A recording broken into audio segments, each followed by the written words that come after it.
헨리 아펜셀러. 자, 이분에 대해서 일컬어 여러 수식어가 있습니다.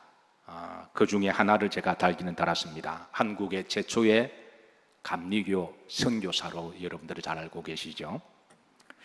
그러나 그의 또 다른 수식어도 많습니다.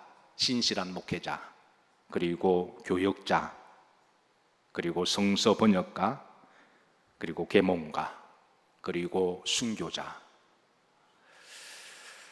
그러나 흔히 그를 일컬어서 조선 사람을 조선보다 더 사랑하는 사람이라고 부르기도 합니다. 아펜셀러에 대해서는 좀 함께 나눌 스토리가 많아서 몇 번의 또 우리 감리교회 최초의 선교사기도 하시니까, 우리의 뿌리기도 하시니까 몇 번에 좀 이렇게 시간을 나누어서 함께 나눠보도록 하겠습니다. 우선 그가 어떻게 생겼는지 한번 보십시다. 이 사진 말고 그 처음 사진 보내준 거, 27살 때에 아주 앳된 그런 청년의 모습인데요. 사진 좀 빨리 찾아서 올려주세요. 그가 1885년 4월 5일 우리나라 제물포 항에 첫 발을 내딛었을 때의 그 모습인데요. 그때 그의 모습은 27살의 청년의 모습입니다. 사진 찾으면 올려주도록 해요. 아펜셀러는 미국 동부 펜실베니아에서 1858년 2월 6일 날, 이 사진이 바로 조선의 첫 발을 내딛었을, 인천 제물포의 첫 발을 내딛었을 때에 앳된 27살의 청년의 꿈을 아는 그런 잘생기면서도 지적이고 그리고 신실한 청년 아펜셀러입니다. 그는 원래 꿈은 교사나 교수, 티칭을 하는 게 그의 꿈이었습니다. 그래서 그는 웨스트체스터 주립사범대학을 입학을 하고 졸업을 했습니다. 그리고 강단에서 티칭 사역을 합니다. 그는 신실하게 주변에 있는 웨스트체스터 교회를 다니게 되었는데, 어느 날 그는 그 교회에서 영적인 체험합니다. 그때 그의 회심을 그의 일기 속에 영적으로 거듭난 날이라고 기록을 합니다. 그의 믿음과 영성이 깊어지면서 어느 날 하나님의 소명을 받고 주의 종이 되기로 하고요. 그래서 뉴저지에 있는 감리교 유명한 신학교인 뚜르 신학교에 입학을 합니다.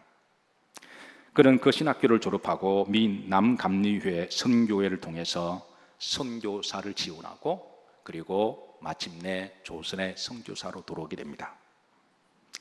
그가 조선의 인천 제물포 항구에 첫 발을 내딛었을 때에, 그때가 1885년 4월 5일 부활절 아침이었습니다. 그의 벅찬 감동을 가슴에 안고 아내와 함께 첫 발을 조선의 땅에 내딛었을 때, 그런 하나님께 이렇게 기도하는데 그의 기도가 일기에 고스란히 남아 있습니다.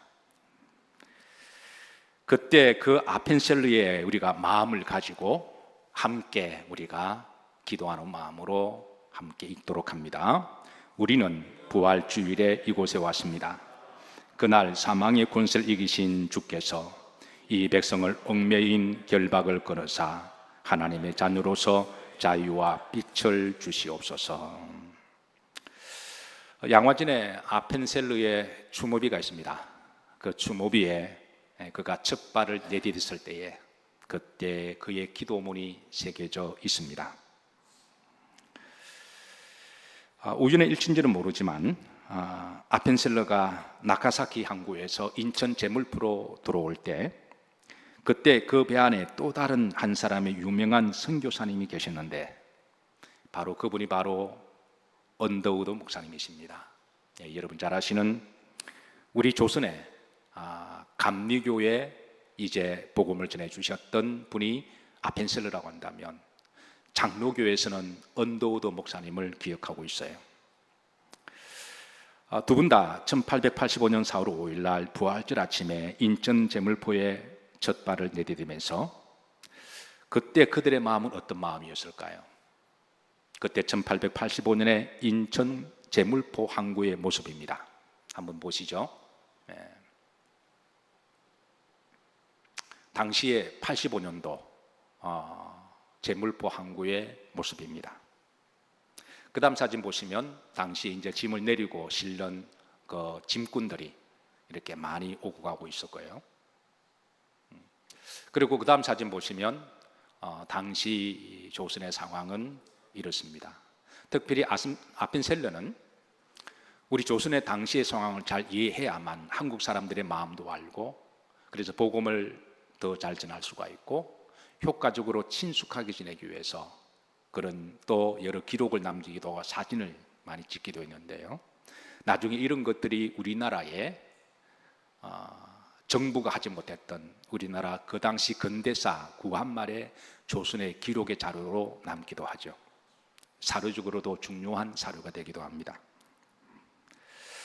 아펜셀러가 인천 제물포에 도착했을 때 당신의 조선에는 내란이 일어나서 난리도 아니었습니다. 바로 84년에 갑신정변이 일어난 거죠. 1884년 12월에 정변이 일어나서 나라가 뒤집어졌습니다. 나라가 어떻게 될지 한치 앞도 내다볼 수가 없었고, 그래서 미국 공사는 자국민의 신변 보호를 위해서 잠깐 일본으로 다시 돌아가서 좀 정변이 안정이 되면, 왜냐하면 당시에 세국 정책을 하는 이들이 외국이나 선교사들에 의해서 아주 적대적인 감정을 가지고 있었기 때문에 어떤 일을 당할지 몰라서 신변 보호 차원에서 다시 일본에 갔다가 좀 안정이 되면 들어오라고 권면을 합니다. 그런데 아펜셀러는 그가 어떻게 이 조선까지 왔는데 혹이라도 다시 돌아갔다가 들어오지 못하지 않은 노파심 때문에 그는 인천을 떠나지 않습니다. 일주일 동안 그는 계속해서 머무르고 있는데요. 미국 공사는 이러다가 정말 큰일이 날 수가 있으니까 하루빨리 피신하는 것이 좋다고, 갑신정변을 일으켰던 개화파들이 실패로 끝나면서 지금 상황은 매우 선교사들에게, 외국인들에게 위험천만한 상황이어서, 그래서 일본에 가셨다가 잠깐 안정이 되면 돌아오라고 재차 권면하는데요. 그가 인천에 일주일 동안 머무면서 하나님께 드린 기도문이 있습니다. 그 기도문이 이렇습니다. 그가 부활절 첫 발을 내딛었을 때의 기도문과 비슷한데요. 그 기도문은 이렇습니다. 오 하나님, 우리는 부활절 아침에 여기 도착했습니다.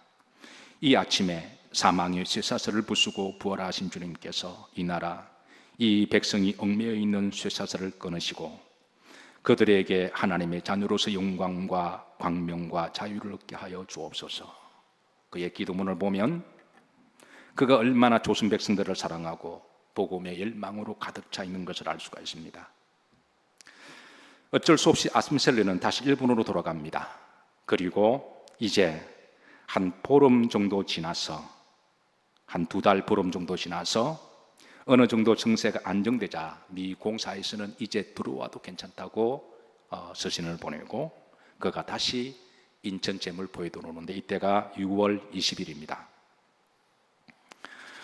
이때 일본에 머물면서 의료 선교사였던 스크랜턴의 가족들과 함께 들어오게 되는데요. 서울의 주택 개조와 수리 이런 문제 때문에 인천에 28일 동안 더 머물다가 1885년 7월 19일 날 비로소 서울 정동에 도착하면서 그의 선교의 짐을 풀게 되는데요. 그는 참으로 긴 여정, 험악한 여정을 통해서 조선까지 왔습니다. 한번 여러분 그가 어떻게 조선까지 왔는 여정을 한번 좀 보도록 하십니다. 지도를 보시죠. 그의 조선을 향한 여정은 오른쪽에 있는 뉴욕 기차역에서부터 시작해서 이때가 그는 원래 이제 펜실베니아주 사람이거든요. 근데 이제 샌프란시스코의 항구에서 일본으로 요코하마까지 오려면은 일단 샌프란시스코까지 가야 됩니다. 당시에 대륙으로 횡단하는 기차가 뉴욕에서 출발했기에 그래서 뉴욕 항구에서 이제 기차를 타고 그러고 나서 중간에 세인트루이스를 거쳐서 그렇게 해서 마침내 샌프란시스코 이제 기차역에 도달하는데 이 대륙 횡단의 그 여정은 총 11일, 12일이 걸립니다. 조선을 오기 위해서 그는 11일 동안의 밤낮 기차를 타고 계속해서 샌프란시스코 항구까지 도착하죠.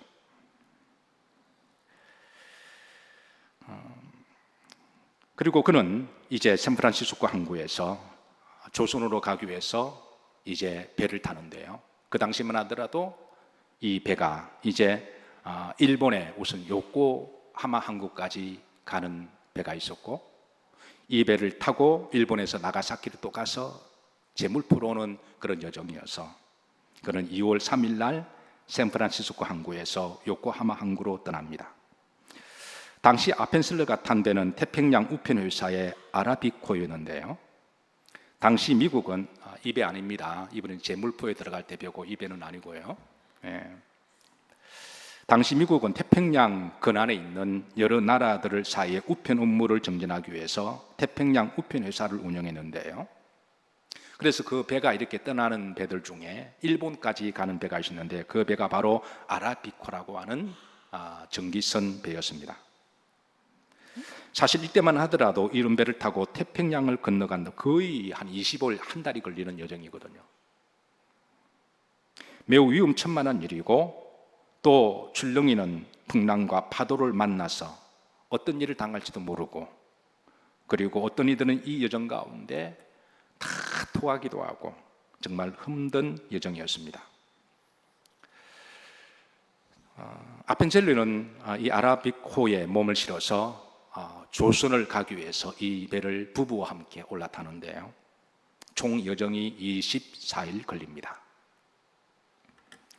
이때 이 배 안에 타고 있었던 또 다른 조선으로 가는 유일한 선교사가 있었는데 그 사람이 바로 윌리엄 스크랜턴이라고 하는 한 선교사를 만나게 됩니다. 스크랜턴 박사는 미국의 명문대 예일 대학교를 졸업하고 콜롬비아 대학교 의과대학과 뉴욕의 의과대학을 졸업한 정말 수재 중의 수재였습니다. 그 역시 감리교원이었고, 그 역시 조선의 선교의 소명을 가지고 이 배를 탔습니다. 이때 스크랜턴의 나이가 29살이었습니다. 그러니까 아펜셀러는 27살, 스크랜턴은 29살이었어요. 그는 아펜셀러보다도 2살이 많았지만 두 사람은 조선을 향한 하나님의 부르심에 대한 같은 소명을 가지고 서로에 대한 깊은 친밀감과 위로와 신앙의 동력자가 됩니다. 그리고 두 사람 다 부부와 함께 조선으로 행했으니 그 아내들끼리도 서로에게 큰 위로가 되고 또 힘이 됩니다. 놀라운 것은 이 스크랜턴의 어머니인 플래처 스크랜턴도 조선의 선교사로 왔는데요. 스크랜턴의 그 어머니 플래처 스크랜턴은 그때 그녀의 나이가 53살이었습니다. 그러니까 아들과 어머니 그리고 스크랜턴의 아들도 있었는데요, 3대가 함께 조선을 향하여 선교를 온 것입니다. 우리나라에 온 선교의 기독교 역사 가운데 3대가 함께 더불어 조선을 위해서 온 패밀리가 이렇게 선교를 위해 오신 것은 정말 이분이 처음이지 않을까 그렇게 생각합니다. 어머니 플래처 스크랜턴은 조선에 와서 주된 그의 선교 사역은 교육을 통한 계몽과 선교였는데요, 그가 했던 대표적인 교육 선교 사업 중에 하나가 바로 이화 학당을 세웁니다. 지금의 이화 여대의 전신입니다. 그러니까 플래처 스크랜턴이 그렇다면 지금 우리나라가 자랑하는 여성의 대학인 이화 여대도 없다고 봐도 됩니다. 어쨌든 이 스크랜턴 패밀리에 대한 조선의 선교 여정은 스크랜턴 타임이 될 때 좀 더 상세하게 전해주기로 하는데요, 하나님은 때로는 우연을 통해서 필연의 만남을 이어가게 하시고 그 필연의 만남을 통해서 서로의 신앙의 동력자로 축복의 통로로 복음의 통로로 이어가게 하시는 하나님이십니다. 저는 개인적으로 여러분들과 만나는 게 저는 복음의 동지가 되기를 소망하고 또 하나님의 신실한 신앙의 파트너가 되기를 주의 이름으로 축복합니다. 어떻게 보면 여러분과 저와의 만남도 우연의 만남일 수도 있습니다. 그런데 이 우연의 만남에는 중개에는 하나님이신 줄로 믿습니다. 하나님이 안 계셨다면 저는 여러분들을 만나지 못했을 터이고, 여러분들 가운데 정말 필연의 만남, 복음의 동지의 만남이 되기를 주의 이름으로 기도하고 축복합니다. 이 태평양호라는 아라비코에서 두 위대한 영적 거인을 만납니다. 이 배가 태평양을 횡단하면서 여러 번의 강풍과 태풍과 큰 파도를 만납니다. 한 번은 큰 파도가 만나서 배가 뒤집어지려고 할 때 스크네턴 부부와 또 아펜셀레 부부의 마음속에는 두려움을 느낍니다. 그래서 이 두 부부는 하나님께 함께 기도하고 예배드리자고 이야기합니다. 그리고 선상에서 그 폭풍이 파도가 있는 그 선상에서 예배를 드리고 아펜셀러 목사님이 설교를 하고, 이때 스크네턴 선교사가 큰 은혜를 받습니다. 그리고 바다와 태풍은 잠잠해졌고 배는 순항을 합니다. 나중에 아펜셀러와 스크네턴 이 배 선상에서의 이 사건을 통하여 더욱더 영적으로 친밀한 이제 동지가 되기도 하고요. 나중에 스크린턴이 먼저 서울 정동에 와서 이제 선교, 의료 선교를 할 때에 의료 선교를 하기 위해서 자비를 들어서 건물과 집을 사야 했습니다. 그래서 그 집을 구입할 때 집을 두 채를 구입합니다. 한 채는 자기 의료를 위해서 한 채를 구입하고, 또 다른 한 채는 바로 이제 곧 있으면 올 선상에서 만났던 아펜셀러를 위해서 집을 구입해서 복음을 전하도록 둥지를 틀어줘요. 자, 다음 사진 한번 보도록 하십니다. 이 집을 보시면 여기 이제 밑에가 아펜셀러가 기거하는 그런 선교의 집으로 둥지를 들어서 복음을 전하게 되고요. 그리고 나중에 여기에서 또 티칭 사회가, 나중에 우리나라 최초의 근대 학교인 배제 학당이 아펜셀러를 통해서 우리나라의 학교가 세워져요. 배제 학당에서 나온 위대한 인물들이 많습니다. 우리 위대한 민족 인물들 우리가 다음 주에 다음번에 살펴보도록 하고요. 그 위에가 바로 스크랜턴이 이제 여기에서 의료 선교도 하고, 그래서 그 어머니가 플리처 스크랜턴이 여기에서 아이들을 가르치고 나중에는 이제 유아 학당이 되는 전신인 장수가 되기도 하죠. 자, 어쨌든 이 아펜셀러 목사님은 일본에 갔다가 다시 이제 조선에 들어올 때, 그때 나가사키에서 인천 제물포로 오는 배를 타는데요. 이 배 이름이 바로 제리오 마루라라고 하는 배입니다. 아까 봤던 배입니다. 이게 이제 이 배를 타고 인천 제물포에 들어오는데요. 이 배 안에서 또 다른 한 사람을 만납니다. 바로 언더우드 목사님이시죠. 두 사람이 재미있는 일화가 있습니다. 두 사람 다 하나님이 조선을 위해서 선교사로 보내셨으니 조선에 대한 사랑, 조선에 대한 복음의 열정은 동일했고 뜨거웠습니다. 두 사람 다 누가 더 조선의 첫 발을 내디딜 것이냐, 그래서 두 사람 다 조선을 사랑하는 그 마음에 있어서 먼저 내가 첫 발을 내딛고자 하는 그런 마음이 있어서 두 사람 다 서로 이제 합의하에 우리가 그러면 똑같이 한 발씩 내딛자. 그래서 두 사람 다 똑같이 제물포에 같이 발을 내디딤으로 말미암아 조선의 감리교의 선교와 장로교의 선교가 이런 에피소드 속에서 시작되기도 합니다. 당시 이 두 믿음의 거장 이 두 목사님이 본 제물포의 항구의 모습은 어떤 모습이었을까요? 그때 제물포 항구에서 물건을 싣고 내리는 조선 일꾼들을 보면서 어떤 마음을 가졌을까요? 아마 그때 저들이 가졌던 마음,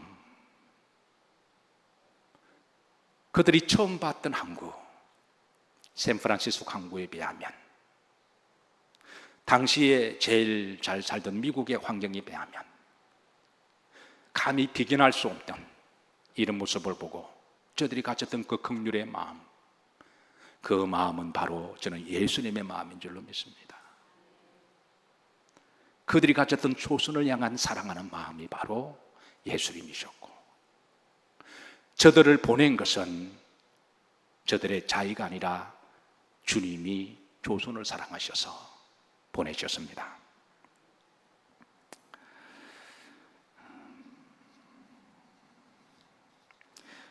자, 그리고 이제 아펜셀러가 마침내 정동에 둥지를 푸는데요. 자, 그러니까 이제 그가 둥지를 풀었을 때 그때 그 감격이 얼마나 감격스러웠는지 그날 밤에 미국에 있는 버넷 목사님에게 다음과 같은 편지를 보냅니다. 저는 어두운 밤 북서문을 통해 서울에 도착했습니다. 주님 발 앞에 무릎 꿇고 순종했던 것처럼 주님, 내가 여기 있나이다. 나를 저들의 영혼을 구원하는 도구로 사용하여 주소서. 그의 조선에 잘 도착했다고 하는 그의 감동과 더불어 선교를 오게 되는데요. 자, 그의 여정은 이제 그가 미국을 떠났을 때가 1885년 1월 20일이라고 말씀드렸습니다. 그리고 그가 정동에 짐을 풀었을 때가 1885년 7월 29일입니다. 그러니까 장장 6개월 9일 동안에 그의 여정은 오직 조선을 향하여 6개월 9개월을 통해서 조선을 향하여 도착했으니 얼마나 그의 감동과 감격이 있었을까요? 사실 보통 사람 같으면 이 정도 역경과 난관이 많으면 중간에 하나님 뜻이 아니구나 포기하지 않았을까요? 하다가 힘들면 쉽게 포기하는 것, 하나님의 뜻을 핑계대고 아니구나 그렇게 접지 않았을까요? 그런데 그는 많은 역경과 난관을 만날 때마다 포기하지 않았던 이유는 그는 조선을 사랑했고 조선의 백성들을 사랑하는 것은 바로 주님의 마음 때문인 줄로 믿습니다. 아펜셀러는 조선에서 선교 사역을 하면서 특별히 조선인들의 일상의 삶에 관심이 많았어요. 그들의 삶에 동화되고 그들의 삶 속에 전도하기 위함인데요. 무엇보다도 그는 그의 소원 중에 하나가 조선 사람들에게 영어로 복음을 전하고 설교하지 아니하고 한국말로 한글로 설교를 하기를 그가 소원했습니다. 그래서 열심히 그는 한글을 배우고 그리고 그의 소원과 기도 제목이 마침내 이루어져서 그가 조선에 도착한 지 2년 5개월 만에 1887년 12월 25일 날 성탄절 예배 때 마침내 정동 감리교회에서 한글로 설교를 합니다. 그가 얼마나 조선을 사랑했는지 알 수가 있는 대목이죠. 그는 조선에 도착하고 제일 먼저 한 것 중에 하나가 이름을 개명하는 것이었습니다. 우리가 일전에 살폈지만 헨리 아펜셀러, 영어와 한글 발음을 비슷하게 해서 한자를 넣어서 뜻을 만들었습니다. 버거마 치우칠편 맑은 대숙절 거물러. 아마 선교사들 이름 개명하기 제일 힘들고 어려운 이름인데요. 내용은 참으로 좋습니다. 복음을 전한다고 하는 것은 널찍하고 맑은 대쑥으로 만든 거물을 친 것과 같은 것. 어쨌든 이것도 얼마나 고민했던 흔적을 알 수가 있는데요. 다음 사진 한번 보시죠. 아펜셀러는 시간 날 때마다 사진을 찍었습니다. 조선의 일상의 삶. 여기 보면 이제 엿을 파는 한 아이가 소년이 있습니다. 그리고 짐꾼이 그 엿에 관심이 있어서 이런 모습을 사진을 남기게 되었습니다. 1885년 그때 사진이니까 그때 우리 서민들의 삶을 볼 수가 있는 사진이기도 해요. 자, 그런데 한 가지 궁금한 것은 아펜셀러가 어떻게 해서 조선이라는 나라를 알게 되었을까요?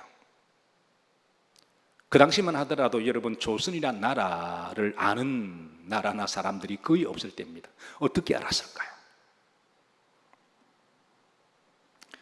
그가 조선에 오게 된 계기는 그가 뚜르신학교에서 공부를 할 때 우연히 읽은 한 권의 책을 만나면서부터입니다. 윌리엄 그리스피가 쓴 책인데 언눈의 나라 조선이라고 하는 책을 우연히 읽었는데요. 그는 이 책을 통해서 세상에 조선이라고 하는 나라도 있다는 걸 알게 돼요. 그리고 그 책을 읽으면서 조선에 대한 뜨거운 감동과 복음에 대한 긍휼과 열정을 가지게 됩니다. 사실 이 조선에 대한 감동과 복음에 대한 열정을 주신 것도 주님이신 줄로 믿습니다. 우리는 윌리엄 그리스피가 어떤 사람인 줄 알 필요가 있습니다. 그런 필라델피아 목사님이신데요. 그리고 동양학의 학자기도 했습니다. 그런 동양의 선교와 복음에 관심이 있어서 1870년에 일본에 건너와서 도쿄 대학에서 물리학과 화학 교수로 티칭하게 됩니다. 그런데 그가 일본을 연구하면 할수록 일본의 그 뿌리를 바르게 알려면은 고대로부터 일본 역사에 깊은 영향력과 뿌리에 영향을 주었던 조선을 알아야 된다는 것을 알게 돼요. 그래서 그는 조선을 공부합니다. 그리고 나름대로 조선에 대한 깊은 연구를 하고 난 다음에 낸 책이 바로 꼬레아 언둔이 나라, 꼬레아 더 헐밋 네션이라고 하는 책을 출판합니다. 이 책은 총 3부로 구성되어 있는데 1부에는 한국의 고대 및 중세에 대해서 2부는 한국의 정치 및 사회에 대하여 3부는 한국의 근대와 현대사로 구성되어 있는데요. 이 책이 가지는 역사적 의의는 서구에서 조선에 대하여 처음으로 알리는 책이었습니다. 물론 이 책에는 약간의 역사적 오류도 있고 잘못된 기록도 있지만 당시 서구에서 조선에 대한 관심 있는 사람들 읽어야 될 입문서로 알려져 있는 책이고 이게 조선을 알리는 서구의 첫 번째 책이라는 점에 대해서 상당한 역사적 의의를 가지고 있습니다.